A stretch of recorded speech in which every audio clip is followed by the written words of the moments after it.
the knights of the Franks went all the way to the Salahuddin's position, and a very ferocious battle started to happen. And men were starting to run away, and I saw Salahuddin standing himself, ordering the drummers to ask everybody to stay where they're at, and the arrows are flying around. And at that point, Salahuddin was forced to order a retreat of his troop till they went inside the forest. It seems the Battle of Arsuf was a setback. What will happen next? The final Battle of Jerusalem.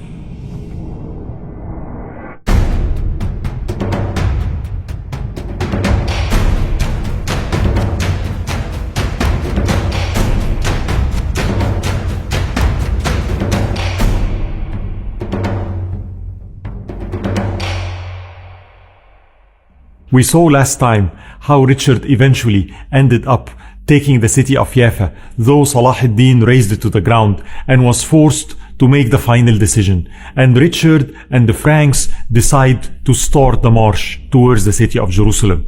After 2-3 years, all what the Crusaders can do is take the city of Akka, Jaffa, Asqalan, and that's it. Now they head for their prize, the city of Jerusalem. Salahuddin understands that the battle is all about the city of Jerusalem, and he starts supervising the fortification of the city himself. What will happen next? Salahuddin gathers all his army and gives them a speech. Now that today you are the army of Islam and the ones defending it, as you are aware, the blood of the Muslims, their property and their offsprings depend on your protection. There are no other Muslim that can face this enemy but you. If you turn away, God forbid, the Franks will roll up these lands as they roll up a scroll. This is your responsibility, as you are the ones whom Allah placed this responsibility on. You have been supported by the wealth of the people whom you are supposed to protect. The Muslims in all the lands depend on you. Salahuddin makes it clear, nobody else is coming to our aid, and we are the ones that Allah subhanahu wa ta'ala put in that spot, and we should perform with ihsan. Know that it's Allah subhanahu wa ta'ala that's watching us, and know that everything we do is for His sake. And Salahuddin again, with his reliance on Allah subhanahu wa ta'ala, assures people that Allah subhanahu wa ta'ala will bring victory to the Muslims, no matter what setbacks they had. And Salahuddin starts his strategy. The way from Jaffa all the way till Jerusalem goes inland. Now Richard is exposed, and Salahuddin poisoned all the wells on the way and started harassing the forces of the Franks. And Salahuddin's strategy shifted. Drain them, cut their supplies. The further they go inland, the more difficult their situation becomes. And the march dragged, and numerous battles happening. And at one point, Salahuddin now is really disturbed, and he decides, he makes an announcement: I am going to protect the city myself. Nobody will surrender this city. I lead the defense from inside of the city. I'll divide my army, half outside, half inside. So when they come, not only we can attack from inside, we surround them from the outside. And then because they're inland, there is no supply from the sea. It's going to be very difficult for them. For it's said that he used to carry some stones on his own shoulder to fortify the city. That's how much he was keen to defend that city. Ibn Qudama has a description of Salahuddin when he came, and he says, I came and I find a king that is awe-inspiring. A king that is so approachable, yet so revered by his friends. And he would spread his table, and everybody would come and they would eat. And they would discuss things, and it's always full of scholars. And he was deeply intellectual, deeply compassionate, and everybody is speaking of such high matters. And then they would go and they would start fortifying the city. And he said all his friends are mimicking him. They take him as a role model as he supervises the fortification of the city of Jerusalem. Now, Salahuddin is really worried, and Ibn Shaddad narrates that one night Salahuddin spent the whole day, worrying, encouraging his soldiers and fortifying the city. Night time comes, Ibn Shaddad goes to Salahuddin as usual. Why? Because Salahuddin, as we said, every single night he studies hadith with Ibn Shaddad. And Ibn Shaddad said, I entered and I found the Sultan very concerned. He looked really grieved. He looked like he was really worried. I think you need to sleep. Maybe it's a good idea tonight. Just let's go to bed. Let's have some rest. And Ibn Shaddad said, I left the Sultan, went to my tent, and I couldn't sleep myself. Out of what? Worry. Himself is worried. He sees how the Sultan is and the state of the Muslims. He said till it was almost Fajr time. I came back and I saw Salahuddin in the same state. And I told him, Sayyidi, maybe you didn't sleep. And he said, no, I couldn't sleep. Ibn Shaddad then said something really profound to Salahuddin. He said, I have an idea. Today is a Friday night. Here is what you need to do. It's Fajr time.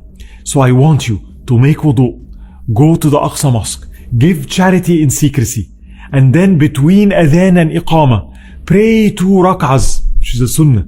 And there is a reason why between adhan and iqamah, because we know between adhan and iqamah, if you make a dua, Allah responds to it. That's a hadith.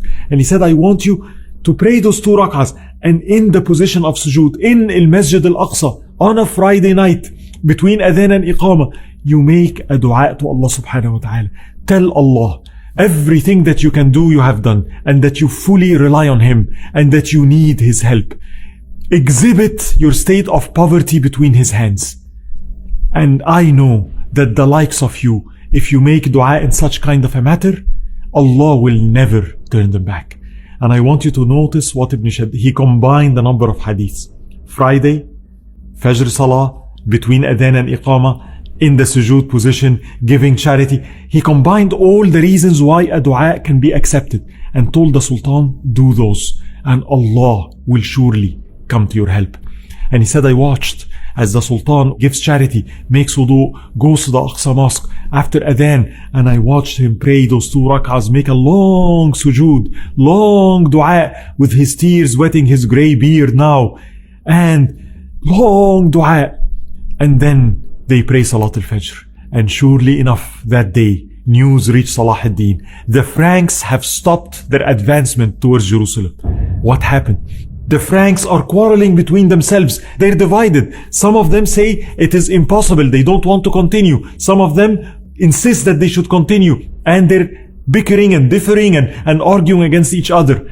And then their advancement is delayed. Then news come to Salahuddin that Richard asked that the Templars and the Hospitallers and everybody come, and he asked them, describe the situation for me. Describe the city. And they described the city of Jerusalem and the fortification and Salahuddin forces inside and his forces outside and their situation logistically. And Richard says the following, this is a city that is impossible to take as long as Salahuddin is alive and the Muslims are united around him. The Templars and the Hospitallers, those knights, agreed with Richard. They told him, it's a lost cause. The damage that we had already sustained on the way to Jerusalem, the attacks of Salahuddin, we cannot sustain this campaign. It's a suicide to attempt to take Jerusalem at this point. And reluctantly, Richard pulls his troops and heads back towards the city of Jaffa.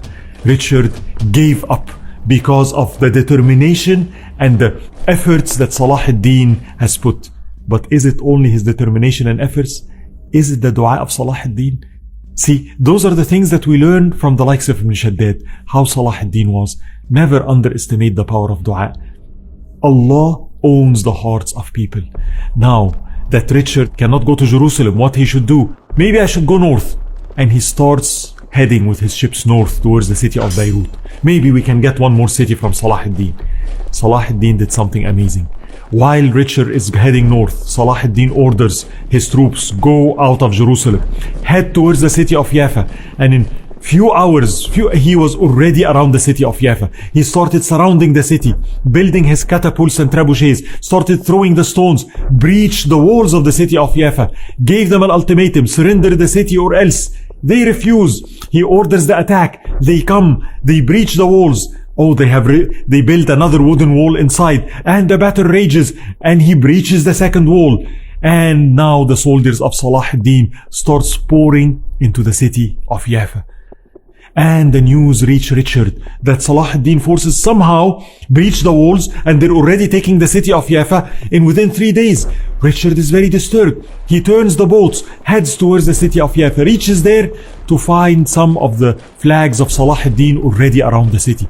And he thinks the city fell and he's about to go back. But news come. the fort inside the city is still holding. What happened? The people inside the city of Jaffa bought time.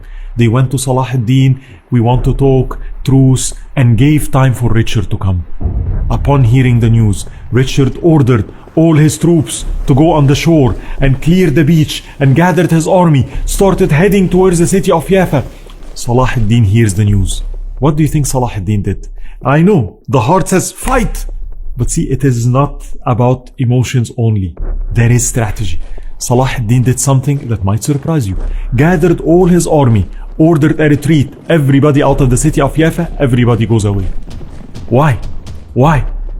Remember, the battle is about what? Jerusalem. I do not want to be surrounded again like Akka around the city of Jaffa. The point was what? Anytime Richard leaves to attack any other city, we're going to go out and attack you in your back. And Richard, shocked and frustrated, sends a letter. He tells them, this Sultan of yours is a great man. Islam has no greater king, mightier than him. By God, he's great. I could not have imagined that he would take Jaffa in 3 months. How could he have taken it in 3 days?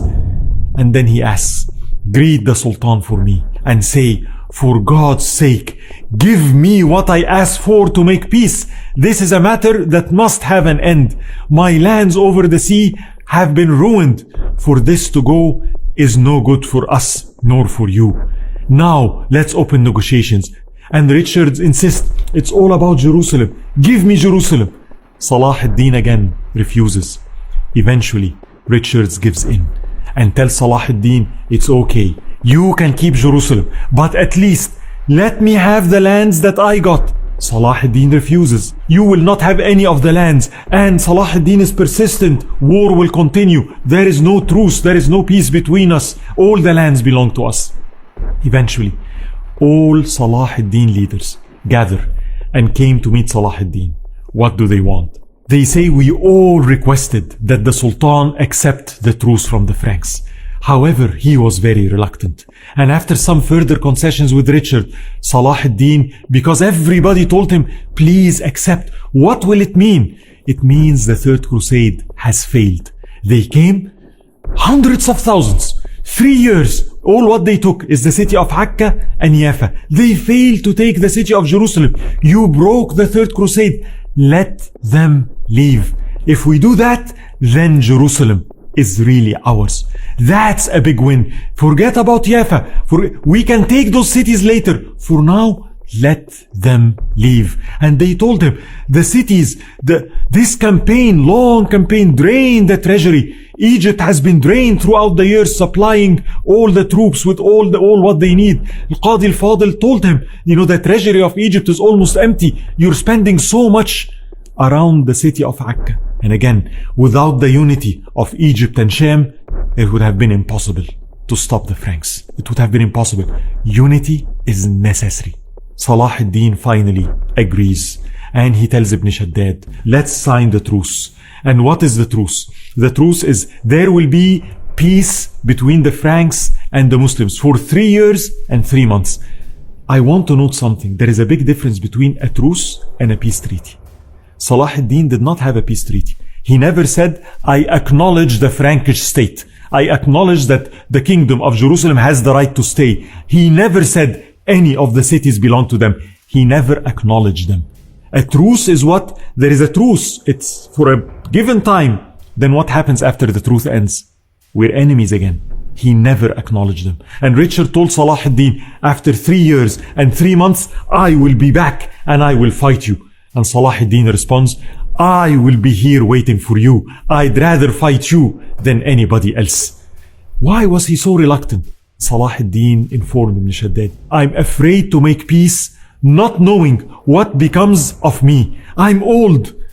Our enemy will go strong. They're going to come back. I am afraid. I will die.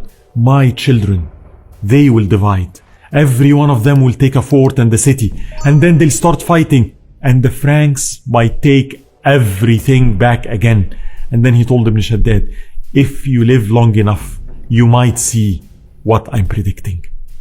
And subhanallah, did this really happen? We'll find out.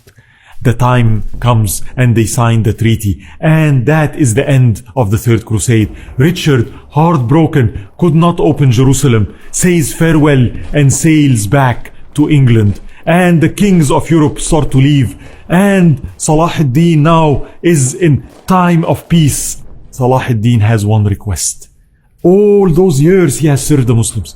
Now he has one request for himself.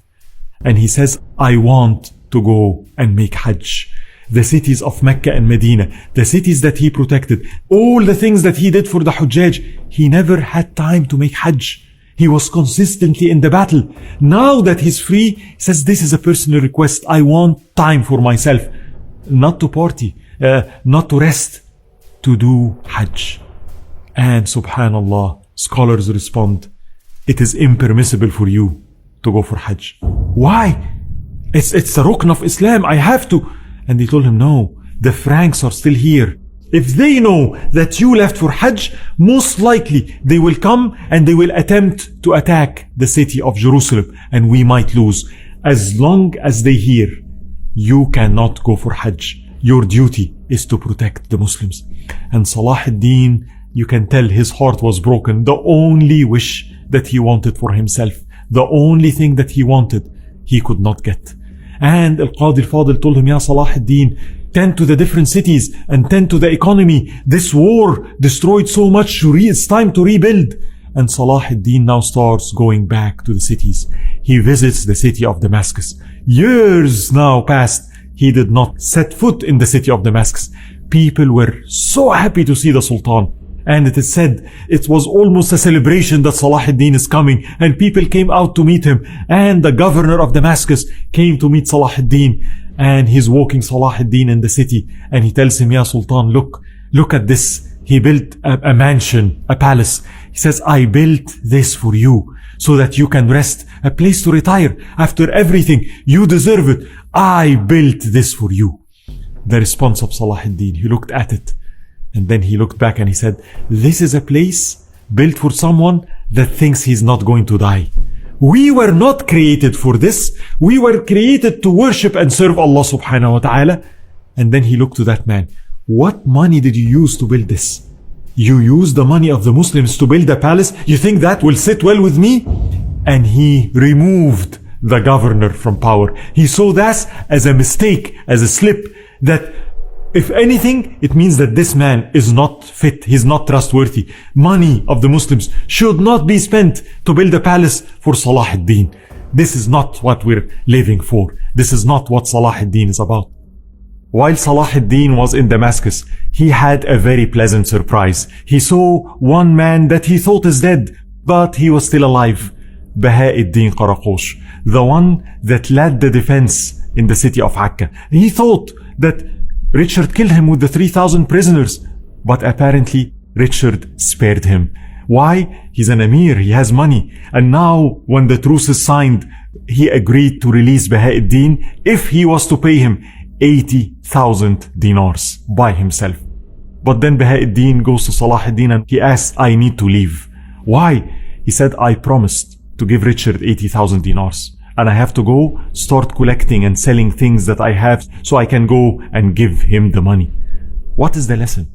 If you were in Baha'u'ddin's Qaraqosh's shoes, what would you do? Would you really fulfill your promise? I mean, look how many times they betrayed. I mean, I can say, yeah, okay, I'll give you 80,000, let me go. Once I leave, ma'as salama, done, good, alhamdulillah, right? And I can say, you know what? They did it too. I reciprocate, al-ayn bil-ayn, an eye for an eye. Nevertheless, they learned the lesson from the Prophet sallallahu alaihi wasallam. We are not like the people we fight. They are not our teachers. If they betray, we do not betray. If they lie, we do not lie. If they kill women and children, we do not kill women and children. Baha'u'ddin Qaraqosh, despite the betrayals he faced, he gave a word. And therefore, as a Muslim, he would fulfill his word. Those are the men of Salahuddin al-Ayyubi. Men that were true to the call. Men that were true to La ilaha illallah Muhammad Rasulullah. And then Salahuddin starts now rebuilding all the cities. He gathers all the commanders. What should we do next? We have 3 years. We're not going to just wait and do nothing. We have to prepare. We have to get ourselves ready. And they tell him, more unity. More Muslims can be united. And they pointed two things. Some of them said the Seljuks are becoming so weak and they consistently harass us. Maybe we should go there and maybe we should unify this land. Salahuddin had a certain criteria. He would say, I don't want the cities for its money. I want the city for its men. It's not about greed and no. I need to unify the Muslims so that when it's time, I need the men to come to the help of Islam. That's all what he needed. The other party said the eastern districts, Baghdad now was fighting the Khawarizms and maybe we should go there. Which one should we pick? And Salahuddin said, we're going to do both. And subhanallah, he was right. From the east later came the Mongols. And he had a vision. The man was definitely a strategist, subhanallah. And Salahuddin now says, although I cannot go for the pilgrim, let me at least watch the Hujjaj. Let me at least prepare the roads for them. Let me at least prepare the guest houses for all of them. And he goes out to watch the roads and watch the pilgrims as they go for Hajj. And you can imagine his state, tears in his eye, the only thing that he wanted, he could not get. Subhanallah. He was so sad inside and he's on his horse as the pilgrims pass by. Everyone is safe. Everyone is taken care of. Everyone is making dua for Salahuddin. But it said it was cold. And Salahuddin, it seemed he catch something. A cold, a flu, and he started to feel sick, unfortunately. And people were worried. The Sultan, now he's not that old, but all the effort, 17 years on a horseback, fighting day and night, fighting winter, summer and spring, it had an effect on him. And he went to the city of Damascus, and doctors came, and they tried their best, but Salahuddin's health kept deteriorating. And they said, what can we do? He loved Quran.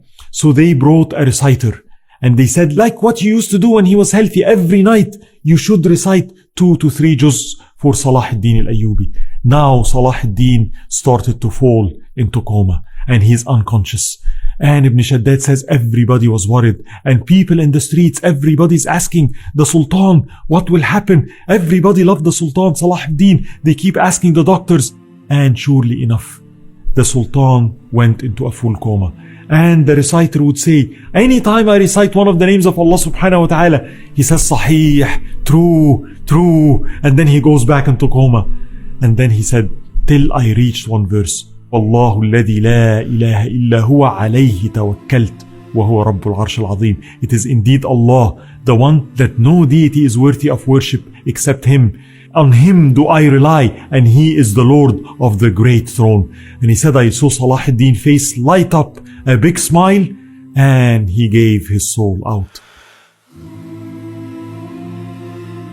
The great Sultan, the Sultan that's so beloved to all the people, the one that liberated Jerusalem, the one that united the Muslims, the one that represented compassion, has passed away. And Ibn Shaddad describes that was a dark day. Grief engulfed the whole city. People were about to die from sadness. Islam never saw a day like this since the time of the four rightly guided Khalifas. Ibn Qudamah, he said, men grieved for him as they grieve for prophets, for he was loved by good and bad, Muslim and unbeliever alike.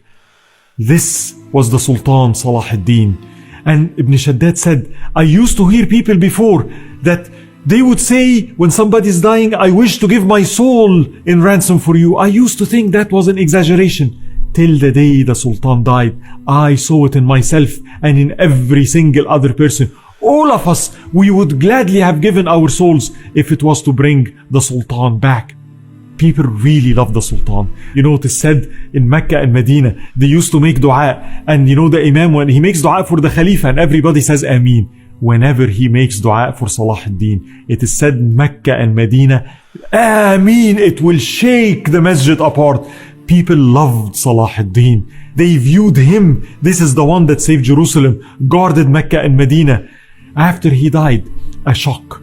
Now they want to bury the Sultan, and they discover the Sultan of Egypt and Sham does not have enough money for his own burial. He left no states, no houses, nothing. All what he left is 47 dirham. Not enough to even bury him. It was the scholars that came and the likes of Ibn Shaddad that gave from their own money. The Sultan of Sham in Egypt, where is his money?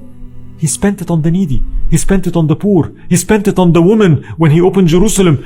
He spent it on all the horses that he bought when the Muslims were fighting in Akka. All his money.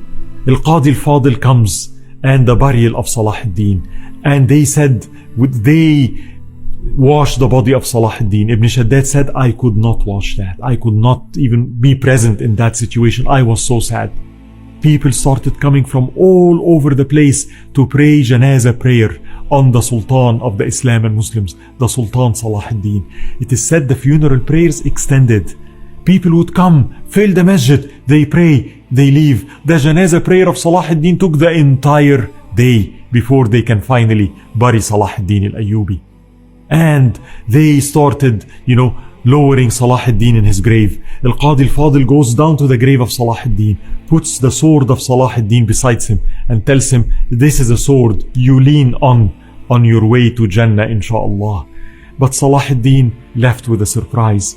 Before he dies, he left a message to all the Muslim Ummah. He asked that his flag bearer to come and have an audience with him. He gave his flag bearer a message. He told him the following: you were the one that held my flag when I was alive. Hold it after I die. Hold it in a long pole and go around all the cities. Gather the Muslims around you. Tell them, this is the flag of the great Sultan, the one who commanded men and ruled vast lands. The great Sultan is now dead. And all what he took from the life of this world was a hole in earth that he is buried in, and a piece of cloth that trapped his body, and even that is going to disintegrate. What was the message of Salahuddin to the Muslim Ummah? Attachment to the worldly life. حب الدنيا وكراهية الموت. The reason that the Prophet ﷺ identified why this ummah will be weak, why this ummah gets defeated. It is not because we're few in numbers or have lack of resources. The real ailment, the love and attachment to worldly things, power, status, money, houses, versus the love of Allah. Salahuddin, message to all of us: remember death. Don't get too comfortable in this life. We were not created here just to enjoy. Yeah, we can enjoy a little bit, but we have a mission here. We are created to worship Allah subhanahu wa ta'ala. This is not our home. Our home is Jannah. This is not the place where we find rest and peace in. Dunya is the plantation of the hereafter. This is where we plant the seeds from which we get the fruits when we go to Jannah. Remember death. Do not get too much attached to the life of this world. But Salahuddin had another message that shows you the heart of this great Sultan. His will. Before he dies, he asks his children to come to give them his final will. And I still remember reading the will of Salahuddin. What do you think he'll tell his children? I thought he will tell them, protect Jerusalem. The Franks will be back. Be united. Defend Jerusalem. Defend the Muslims. That was not the case, to my surprise. Whoa, what it says about this man.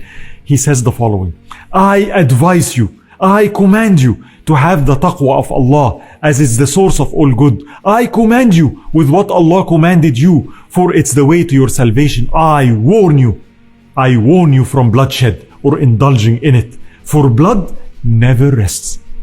Who's saying that? The one that more than 100,000 Franks died on his hands. He is not bloodthirsty. He is warning them, do not kill unnecessary. Be careful, do not shed blood. And then he says the following: I ask you to protect. And I thought, okay, here it comes. I ask you to protect Jerusalem.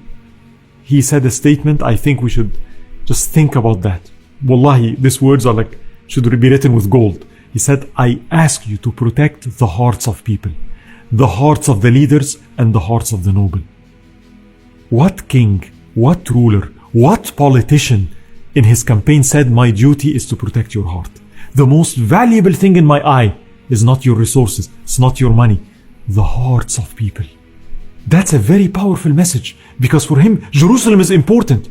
But you know what it says about Salahuddin? What is important is not Jerusalem. What is important is Allah. Allah is my goal. Protecting Jerusalem is the means to that goal. My heart is not attached to the means. The goal is the pleasure of Allah subhanahu wa ta'ala. That's my goal. One way to do it is to defend Jerusalem. But the means should never be my goal. Some people sometimes build a masjid, and then on their deathbed, what do they tell their children? Take care of the masjid, it's good. But the masjid was a tool, a way, a path to Allah. It's not about the masjid you built. It's about obeying Allah. It's about pleasing Allah. This is true Tawheed. That's how Salahuddin was. He was really concerned about the hearts of people more than he was concerned about Jerusalem. And then he tells his children, do not envy anyone, for death leaves no one. Be mindful about what is between you and people, for it will never be forgiven, except if they forgive you. As for what's between you and Allah, Allah is the most forgiving and most merciful. Be mindful, do not wrong anybody. حقوق العباد. حقوق العباد. Allah's Ghafoor Rahim. He's easygoing. People, on the other hand, you wrong someone, on the day of judgment, you will pay miserably for it. That was the heart of the Sultan, Salahuddin. And that's what he lived for and he represented. After the burial, Al-Qadi al-Fadil comes and he sees the children of Salahuddin and they ask him for advice. And he said the following. He said, as for my advice to you, I am so grieved to offer any advice. As for consultation, you don't need anything. However, it is clear for me that if we all agree and remain united, the loss of your father will be our greatest loss. On the other hand, if you were to differ and disunite, then the loss of the Sultan will be the least of our afflictions. In his time, he changed history. He changed the map. He liberated more than 80 forts and citadels. Salahuddin al-Ayyubi. What Salahuddin al-Ayyubi did from building schools and the infrastructures of Egypt lasted for centuries to come. The infrastructure of Egypt that Salahuddin built was indeed what stopped the Franks and stopped the Mongols in the following century. He might have died, but the legacy of Nizam al-Mulk, the legacy of the schools, the legacy of the scholars, the works of Imam al-Ghazali, Sheikh Abdul Qadir al-Jilani, Sheikh Ahmed al-Rifa'i, Ibn al-Jawzi, Ibn Qudam al-Maqdisi, Al-Hafidh ibn Asakir continued. And that sustained, even if rulers were bad after that. As I said before, some people that analyze this in a study done for UNESCO, one of them said, the madrasa saved Islam. And that was very true. And Ibn Shaddad finishes the book about Salahuddin al-Ayyubi, the biography of Salahuddin al-Ayyubi, and he says, those were the days of the Sultan Salahuddin al-Ayyubi and the men around him. Those days passed. Their long years now feel like few moments, and their long struggles now feel like a dream that passed in a glimpse of an eye. The story of the generation of Salahuddin is not a bedtime story intended to put our kids to sleep. It's a story for the Ummah, men and women, to wake up and rise to the occasion.